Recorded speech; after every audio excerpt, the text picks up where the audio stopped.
May bagong pasabog na usap-usapan sa mundo ng showbiz.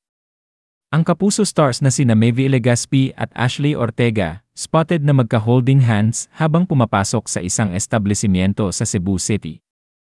Totoo nga bang may espesyal na ugnayan ng dalawa, o bahagi lang ito ng kanilang pagkakaibigan? Alamin natin ang mga detalye.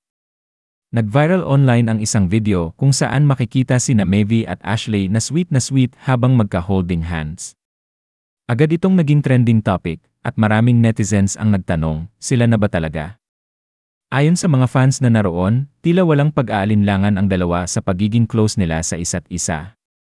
Ngunit, may iba rin na nagsasabing maaaring bahagi lang ito ng kanilang promo para sa paparating nilang proyekto, o simpleng gesture ng pagiging magkaibigan.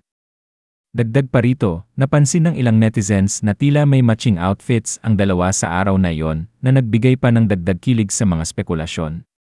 Pero ang tanong ng lahat, bakit kaya hindi pa sila nagbibigay ng pahayag tungkol dito? Ang tanong ngayon, totoo bang may relasyon ang dalawa? O simpleng close friends lang sila na nasanay sa mga ganitong sweet na moments? Abangan ang mga susunod na kaganapan at pahayag mula kina Maeve at Ashley. Ano sa tingin mo, sila na ba o hindi pa?